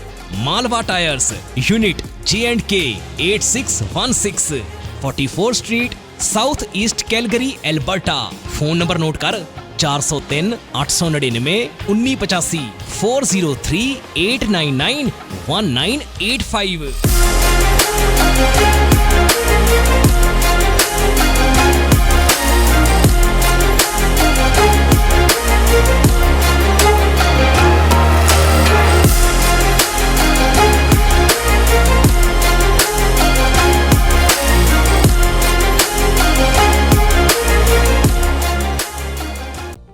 Bed hair day, don't worry, ਅਸੀਂ ਤੁਹਾਡੀ ਹਰ ਜ਼ਰੂਰਤ ਨੂੰ ਸਮਝਦੇ ਹਾਂ। ਸ਼ਹਿਰ ਦੀ ਸਭ ਤੋਂ ਵਧੀਆ ਤੇ ਬਜਟ ਫ੍ਰੈਂਡਲੀ ਹੇਅਰ ਸੈਲੂਨ ਵਿੱਚ ਤੁਹਾਡਾ ਸਵਾਗਤ ਹੈ। ਸਤਿ ਸ਼੍ਰੀ ਅਕਾਲ ਜੀ, ਮੈਂ ਹਾਂ ਰਮਨ। ਸਤਿ ਸ਼੍ਰੀ ਅਕਾਲ ਜੀ, ਮੈਂ ਹਾਂ ਜਸ ਆਰਜੇ ਹੇਅਰ ਸਲੂਨ ਤੋਂ। ਸਾਡੇ ਟੈਲੈਂਟਡ ਸਟਾਈਲਿਸਟ ਤੁਹਾਨੂੰ ਆਪਣੀ ਪਸੰਦ ਅਨੁਸਾਰ ਹੇਅਰ ਕੱਟ, ਕਲਰ ਅਤੇ ਸਟਾਈਲ ਦਿੰਦੇ ਨੇ ਜੋ ਤੁਹਾਡੀ ਲੁੱਕ ਨੂੰ ਸੂਟ ਕਰਦਾ ਹੈ। ਇਸ ਲਈ ਸਿਰਫ ਉੱਚ ਗੁਣਵੱਤਾ ਵਾਲੇ ਪ੍ਰੋਡਕਟਸ ਦਾ ਇਸਤੇਮਾਲ ਕੀਤਾ ਜਾਂਦਾ ਹੈ ਤਾਂ ਜੋ ਤੁਹਾਡਾ ਸਟਾਈਲ ਤੇ ਖੂਬਸੂਰਤੀ ਰਹੇ ਹਮੇਸ਼ਾ ਬਰਕਰਾਰ। ਆਰਜੇ ਹੇਅਰ ਸਲੂਨ ਤੁਹਾਨੂੰ ਪ੍ਰੋਵਾਈਡ ਕਰਦਾ ਹੈ hair smoothing, keratin hair smoothing, keratin treatments, hair cut, hair spas, colour corrections, root retouch, highlights, balayage. ਇਸੇ ਦੇ ਨਾਲ ਮੈਨਸ ਸੈਕਸ਼ਨ ਦੇ ਵਿੱਚ ਅਸੀਂ ਪ੍ਰੋਵਾਈਡ ਕਰਦੇ ਹਾਂ hair cuts, fades, shave, beard trims and specially beard trims with scissor. ਸਾਡੇ ਕੋਲੇ ਸਾਰਾ ਸਟਾਫ ਬਹੁਤ ਹੀ ਕੁਆਲੀਫਾਈਡ ਹੈ। ਸਾਰੀ services, waxing, keratin, smoothing, highlights, everything we provide here. ਅਸੀਂ ਗਾਰੰਟੀ ਦਿੰਦੇ ਹਾਂ ਕਿ ਸੈਲੂਨ ਤੋਂ ਬਾਹਰ ਨਿਕਲਦੇ ਸਾਰ ਤੁਸੀਂ ਮਹਿਸੂਸ ਕਰੋਗੇ ਥੋੜਾ ਜ਼ਿਆਦਾ ਖੂਬਸੂਰਤ, ਥੋੜਾ ਹੋਰ ਜ਼ਿਆਦਾ ਕੌਨਫੀਡੈਂਟ। ਸਤਿ ਸ਼੍ਰੀ ਅਕਾਲ ਜੀ, ਮੇਰਾ ਨਾਮ ਹੈ ਮਨਵੀਰ ਸਿੰਘ ਤੇ ਮੈਂ ਬਰੈਂਪਟਨ ਤੋਂ ਮੂਵ ਹੋਇਆ ਸੀ ਵਿਨੀਪੈਗ ਤੇ ਮੈਂ ਸਰਚ ਕਰਦਾ ਸੀਗਾ ਬੈਸਟ ਹੇਅਰ ਸਲੂਨ ਇਨ ਵਿਨੀਪੈਗ ਤੇ ਮੈਨੂੰ ਪਹਿਲੇ ਨੰਬਰ ਤੇ ਆਇਆ ਆਰਜੇ ਹੇਅਰ ਸਲੂਨ। ਸਤਿ ਸ਼੍ਰੀ ਅਕਾਲ ਜੀ, ਮੇਰਾ ਨਾਮ ਹੈ ਤਰੁਣ। ਮੈਂ ਤੁਹਾਨੂੰ ਰეკਮੈਂਡ ਕਰਾਂਗਾ ਕਿ ਆਰਜੇ ਹੇਅਰ ਸਲੂਨ ਤੇ ਆਓ ਤੇ ਇੱਥੇ ਤੁਹਾਨੂੰ ਆਪਣੇ ਹਰ ਤਰ੍ਹਾਂ ਦੀ ਹੇਅਰ ਸਟਾਈਲਿੰਗ ਔਰ ਬੀਅਰਡ ਸਟਾਈਲਿੰਗ ਮਿਲ ਜੇਗੀ। Hi, my name is Lindsay. I've been coming to RJ Hair Salon since they opened up 4 years ago, and Jazz has always been fantastic with my hair. ਅਸੀਂ ਸਿਰਫ hair cut ਨਹੀਂ ਕਰਦੇ ਬਲਕਿ ਤੁਹਾਡੀ ਖੂਬਸੂਰਤੀ ਸਵਾਰਦੇ ਹਾਂ ਕਿਉਂਕਿ ਸਾਡਾ ਮੰਨਣਾ ਹੈ ਜਦੋਂ ਤੁਸੀਂ ਖੁਦ ਨੂੰ ਚੰਗੇ ਲੱਗਦੇ ਹੋ ਤਾਂ ਤੁਹਾਨੂੰ ਸਭ ਚੰਗਾ ਲੱਗਦਾ ਹੈ। Your own saloon, your own style. ਤਾਂ ਇਸ ਨਾਲ ਹੀ ਸਾਡੀ ਅਨਦਰ ਆਰਜੇ ਹੇਅਰ ਸਲੂਨ ਦੀ ਬ੍ਰਾਂਚ ਓਪਨ ਹੋ ਰਹੀ ਹੈ ਜਿਹਦੀ ਕਿ ਲੋਕੇਸ਼ਨ ਆ 601 ਮਨਰੋ ਐਵਨਿਊ। ਤਾਂ ਤੁਸੀਂ ਉੱਥੇ ਵੀ ਜ਼ਰੂਰ ਵਿਜ਼ਿਟ ਕਰ ਸਕਦੇ ਹੋ। ਈਸਟ ਦੇ ਵਿੱਚ ਰਹਿੰਦੇ ਕਸਟਮਰਸ ਲਈ ਨੇੜੇ ਆ ਤੇ ਸਾਡਾ ਕੰਟੈਕਟ ਨੰਬਰ ਆ 2049988959। ਆਪਣੇ ਵਾਲਾਂ ਦੀ ਸਕਿਨ ਨੂੰ ਦਿਓ ਇੱਕ ਨਵੀਂ ਪਹਿਚਾਨ। ਅੱਜ ਹੀ ਕਾਲ ਕਰੋ ਜਾਂ ਵਿਜ਼ਿਟ ਕਰੋ ਆਰਜੇ ਹੇਅਰ ਸੈਲੂਨ।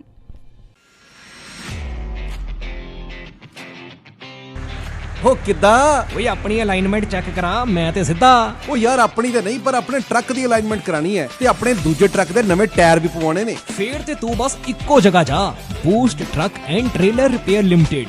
ਪਿਛਲੇ 1 ਸਾਲ ਤੋਂ ਇਹ ਆਪਣੀ ਸ਼ਾਪ ਚਲਾ ਰਹੇ ਨੇ। ਇਹਨਾਂ ਕੋਲ ਹਰ ਤਰ੍ਹਾਂ ਦੇ ਬ੍ਰਾਂਡ ਦੇ ਟਾਇਰਸ ਅਵੇਲੇਬਲ ਨੇ ਤੇ ਇਹ ਬੈਸਟ ਸਰਵਿਸ ਪ੍ਰੋਵਾਈਡ ਕਰਦੇ ਨੇ। ਡਿਲੀਵਰੀ ਵੀ ਟਾਈਮ ਸਿਰ ਕਰ ਦਿੰਦੇ ਨੇ ਤੇ ਅਲਾਈਨਮੈਂਟ ਓਏ ਇਹਨਾਂ ਕੋਲ ਹਾਈ ਟੈਕਨੋਲੋਜੀ ਨਾਲ ਲੈਸ ਅਲਾਈਨਮੈਂਟ ਮਸ਼ੀਨ ਹੈ ਜੋ ਕਿ ਮੈਨੀਟੋਬਾ ਦੀ ਫਰਸਟ ਅਲਾਈਨਮੈਂਟ ਮਸ਼ੀਨ ਹੈ। ਇਹਨਾਂ ਦਾ ਤੇ ਸਗੋਂ ਸਲੋਗਨ ਵੀ ਇਹ ਹੈ, save tyre save money.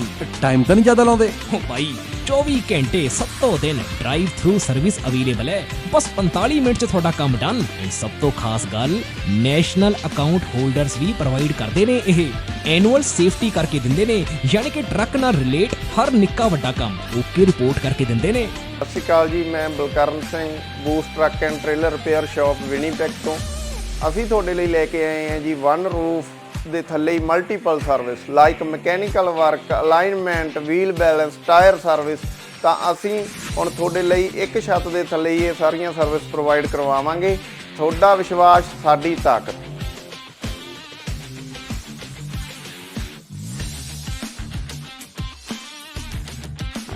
Hello guys, ਅੱਜ ਆਪਾਂ ਇਸ ਟਰੱਕ ਦੀ ਮੇਨ ਸੀਲ ਅਤੇ ਆਇਲ ਪੈਨ ਰਿਪਲੇਸ ਕਰ ਰਹੇ ਹਾਂ। ਖੁਦਾ ਨਾ ਖਾਸਤਾ ਕਦੇ ਵੀ ਤੁਹਾਡੇ ਟਰੱਕ ਨੂੰ ਕੋਈ ਵੀ ਇਦਾਂ ਦੀ ਪ੍ਰੋਬਲਮ ਆਉਂਦੀ ਹੈ ਤਾਂ ਕਦੇ ਨਾ ਭੁੱਲੋ Boost truck and trailer in Winnipeg. ਉਹ ਐਡਰੈਸ ਵੀ ਦੱਸ ਦੇ ਹੁਣ। Unit 611 Vervain drive, Rosser, Manitoba, ROH 1E0 ਜਾਂ ਤੂੰ repair@boosttrucktrailer.com ਤੇ ਲੌਗਇਨ ਵੀ ਕਰ ਸਕਦਾ ਹੈ। ਉਹ ਚੰਗਾ, ਮੈਂ ਚੱਲਦਾ ਉੱਥੇ। ਸੁਣ ਵੀ ਪੰਜਾਬ ਟਾਕਸ ਦਾ ਰੈਫਰੈਂਸ ਦੇ ਦੀ, $25 ਦਾ ਗਿਫਟ ਕਾਰਡ ਵੀ ਮਿਲੇਗਾ। ਚੰਗਾ।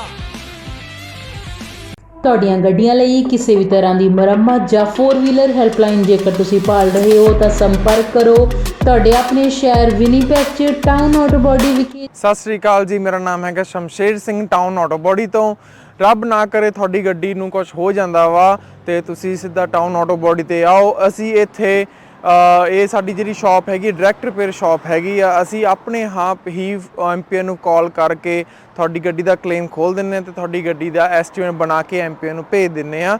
ਕੋਈ ਵੀ ਤੁਹਾਡੀ ਗੱਡੀ ਤੇ ਸਕ੍ਰੈਚ, ਡੈਂਟ ਜਾਂ ਕੋਈ ਤੁਹਾਡੀ ਗੱਡੀ ਦੇ ਕੋਈ ਸ਼ੀਸ਼ੇ ਤੋੜ ਗਿਆ ਵਾ, ਤੁਸੀਂ ਸਾਨੂੰ ਕਾਲ ਕਰੋ, ਅਸੀਂ ਆਪਣੇ ਆਪ ਹੀ ਗਲਾਸ ਕਲੇਮ ਖੋਲ ਲੈਂਦੇ। ਇਹ ਸ਼ਾਪ ਜਿਹੜੀ ਆ ਇਹ ਐਮਪੀਏ ਦੀ ਕ੍ਰੈਡਿਟ ਸ਼ਾਪ ਹੈਗੀ ਆ ਵਾ। ਅਸੀਂ ਸਿੱਧੀ ਡਾਇਰੈਕਟ ਬਿਲਿੰਗ ਕਰਦੇ ਹਾਂ ਐਮਪੀਏ ਨੂੰ।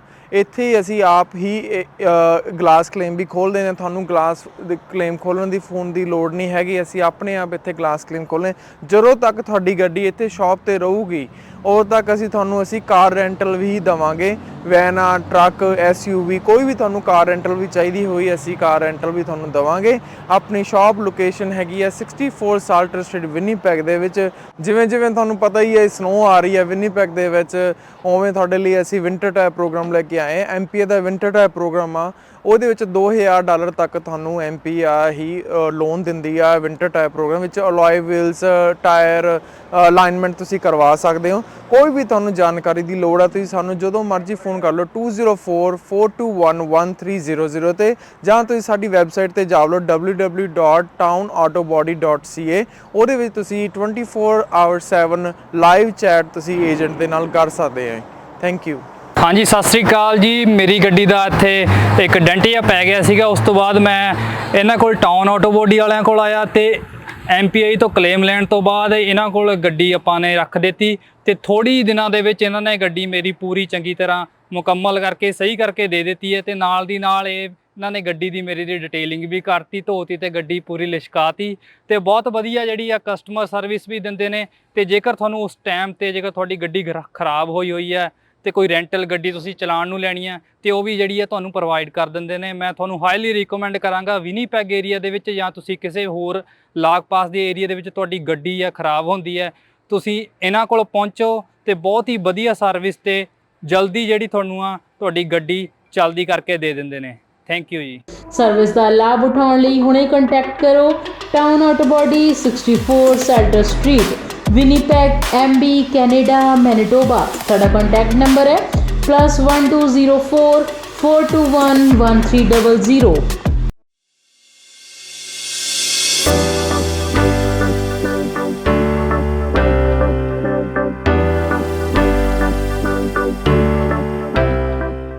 ਕੀ ਤੁਸੀਂ ਆਪਣੇ ਕਾਰੋਬਾਰ ਵਿੱਚ ਟਰਾਂਸਪੋਰਟੇਸ਼ਨ ਲਈ ਇੱਕ ਭਰੋਸੇਯੋਗ ਸਾਥੀ ਦੀ ਭਾਲ ਕਰ ਰਹੇ ਹੋ ਤਾਂ ਤੁਹਾਨੂੰ ਲੋੜ ਹੈ ਮਹਿਤੋਜ ਗਰੁੱਪ ਲਿਮਟਿਡ ਦੀ, ਜੋ ਕਿ ਹਨ ਭਰੋਸੇਮੰਦ, ਕੁਸ਼ਲ ਤੇ ਕਿਫਾਇਤੀ। ਸਾਡੇ ਮਾਹਿਰਾਂ ਦੀ ਟੀਮ ਯਕੀਨੀ ਬਣਾਉਂਦੀ ਹੈ ਕਿ ਤੁਹਾਡੇ ਸਾਮਾਨ ਨੂੰ ਸਮੇਂ ਸਿਰ ਆਪਣੀ ਮੰਜ਼ਿਲ ਤੇ ਪਹੁੰਚਾਇਆ ਜਾ ਸਕੇ। ਸਾਡੇ ਉન્નਤ ਟਰੈਕਿੰਗ ਸਿਸਟਮ ਨਾਲ ਤੁਸੀਂ ਆਪਣੀਆਂ ਕੀਮਤੀ ਚੀਜ਼ਾਂ ਨੂੰ ਟਰੈਕ ਵੀ ਕਰ ਸਕਦੇ ਹੋ। We are a safety-first company with a strong commitment to drivers' well-being. Based in Winnipeg Centreport District, Matage is a great place to begin your career and take it to new heights. So my name's Rick. I've been working here for several years now. Mostly what we do inside the shop is we do lots of safeties, lots of repairs, brake jobs, and lots of warranty work on the Freightliners. We do lots of servicing inside the shop, trucks, trailers, lots of lighting problems and stuff like that. It's a good company to work for. Warehousing ਤੇ distribution ਤੋਂ ਲੈ ਕੇ delivery ਤੱਕ ਸਾਡੇ ਕੋਲ ਤੁਹਾਡੀਆਂ ਸਾਰੀਆਂ ਆਵਾਜਾਈ ਲੋੜਾਂ ਨੂੰ ਸੰਭਾਲਣ ਲਈ ਤਜਰਬਾ ਤੇ ਬੁਨਿਆਦੀ ਢਾਂਚਾ ਹੈ। ਲੌਜਿਸਟਿਕਸ ਨੂੰ ਆਪਣੇ ਕਾਰੋਬਾਰ ਨੂੰ ਰੋਕਣ ਨਾ ਦਿਓ। ਸਾਨੂੰ ਭਾਰੀ ਲਿਫਟਿੰਗ ਨੂੰ ਸੰਭਾਲਣ ਦਿਓ ਤਾਂ ਜੋ ਤੁਸੀਂ ਧਿਆਨ ਕੇਂਦਰਿਤ ਕਰ ਸਕੋ ਆਪਣੇ ਕਾਰੋਬਾਰ ਤੇ। ਮਹਿਤੋਜ ਗਰੁੱਪ ਲਿਮਟਿਡ ਨੂੰ ਬਣਾਓ ਆਪਣਾ ਮਦਦਗਾਰ ਤਾਂ ਜੋ ਤੁਸੀਂ ਨਿਸ਼ਚਿਤ ਹੋ ਕੇ ਸੰਭਾਲ ਸਕੋ ਆਪਣਾ ਕਾਰੋਬਾਰ। ਸਕਰੀਨ ਤੇ ਦਿੱਤੇ ਨੰਬਰਾਂ ਉੱਤੇ ਅੱਜ ਹੀ ਸੰਪਰਕ ਕਰੋ।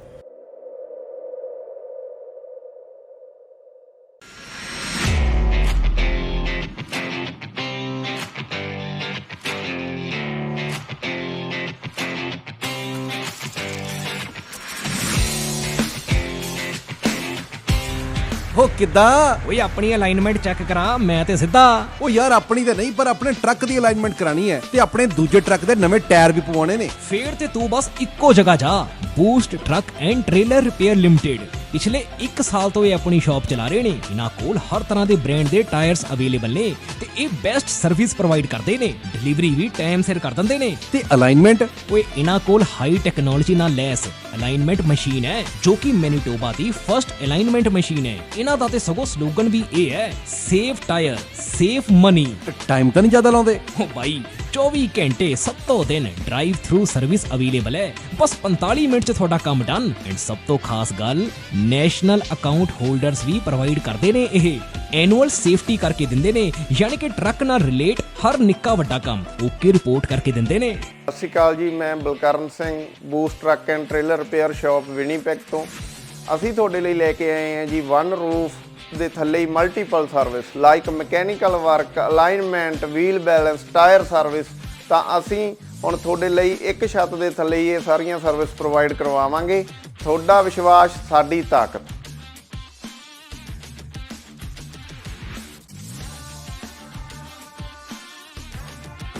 ਹੈਲੋ ਗਾਇਜ਼, ਅੱਜ ਆਪਾਂ ਇਸ ਟਰੱਕ ਦੀ ਮੇਨ ਸੀਲ ਅਤੇ ਆਇਲ ਪੈਨ ਰਿਪਲੇਸ ਕਰ ਰਹੇ ਹਾਂ। ਖੁਦਾ ਨਾ ਖਾਸਤਾ ਕਦੇ ਵੀ ਤੁਹਾਡੇ ਟਰੱਕ ਨੂੰ ਕੋਈ ਵੀ ਇਦਾਂ ਦੀ ਪ੍ਰੋਬਲਮ ਆਉਂਦੀ ਹੈ ਤਾਂ ਕਦੇ ਨਾ ਭੁੱਲੋ Boost truck and trailer in Winnipeg.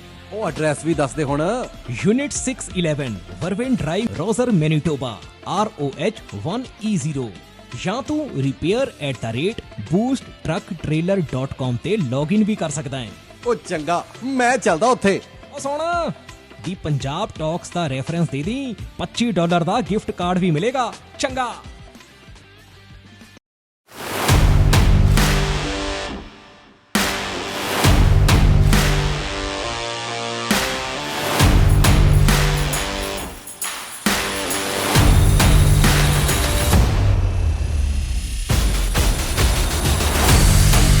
ਉਹ ਬੱਲੇ ਓਏ ਪੰਮਿਆ, ਅੱਜ ਬੜੇ ਚਿਰਾਂ ਬਾਅਦ ਦਿਖਿਆ। ਕਿੱਥੇ ਰਹਿਣਾ ਅੱਜ ਕੱਲ?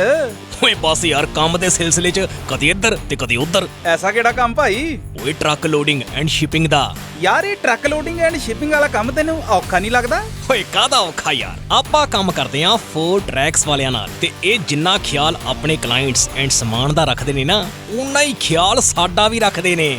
ਕਿਵੇਂ? ਇਹਨਾਂ ਦੇ ਸਪੈਸ਼ਲ ਡਰਾਈਵਰਸ ਲੌਂਜ ਨੇ ਜਿੱਥੇ ਅਸੀਂ ਬੜੇ ਆਰਾਮ ਨਾਲ ਰੋਟੀ ਪਾਣੀ ਛਕੀਦਾ ਏ, ਆਰਾਮ ਕਰੀਦਾ ਏ ਤੇ ਫੇਰ ਅੱਗੇ ਵਧੀਦਾ ਏ। ਵਾਹ, ਇਹ ਤਾਂ ਬੜੀ ਅੱਛੀ ਚੀਜ਼ ਹੈ। ਹੋਰ ਕੀ ਸਰਵਿਸਿਜ਼ ਨੇ 4 ਟਰੈਕਸ ਵਾਲਿਆਂ ਦੀਆਂ? ਓਏ ਇਹ ਆਪਣੇ ਕਸਟਮਰਸ ਤੇ ਕੰਜ਼ਿਊਮਰਸ ਲਈ 24 ਘੰਟੇ ਕੰਮ ਕਰਦੇ ਨੇ। Scale, cross dock services with vehicle restraint system, fuel station, ਹਰ ਤਰ੍ਹਾਂ ਦੀ ਸਰਵਿਸ ਅਵੇਲੇਬਲ ਹੈ। ਕਸਟਮਰਸ 24/7 ਆਪਣੀ ਸ਼ਿਪਮੈਂਟ ਨੂੰ ਟਰੈਕ ਵੀ ਕਰ ਸਕਦੇ ਨੇ ਕਿ ਅਸੀਂ ਸਮਾਨ ਲੈ ਕੇ ਕਿੱਥੇ ਕੁ ਪਹੁੰਚੇ ਆਂ।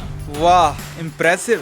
ਬਿਲਕੁਲ, USA ਤੇ ਕੈਨੇਡਾ ਵਿਚਕਾਰ ਸਰਹੱਦ ਪਾਰ ਸ਼ਿਪਿੰਗ ਵੀ ਕਰੀਦੀ ਆ ਆਪਾਂ। ਮੈਂ ਤੇ ਸਭ ਨੂੰ ਬਸ ਇਹੀ ਕਹਿਣਾ ਕਿ ਆਪਣੇ ਕਾਰੋਬਾਰ ਨੂੰ ਹੋਰ ਉੱਪਰਲੇ ਲੈਵਲ ਤੇ ਲਿਜਾਣ ਲਈ ਅੱਜ ਹੀ 4 ਟਰੈਕਸ ਵਾਲਿਆਂ ਨਾਲ ਜੁੜੋ। ਚੱਲ ਐਡਰੈਸ ਵੀ ਦੱਸ, ਕੰਟੈਕਟ ਨੰਬਰ ਵੀ ਨੋਟ ਕਰਾ ਜਲਦੀ। ਲਿਖ ਇਹਨਾਂ ਦਾ ਕੰਟੈਕਟ ਨੰਬਰ 2046335444 ਤੇ ਇਹਨਾਂ ਦਾ ਐਡਰੈਸ ਵੀ ਨੋਟ ਕਰ 4 tracks 7184 Roser Road, Manitoba, postal code R3C2E6. Your transport solution providers.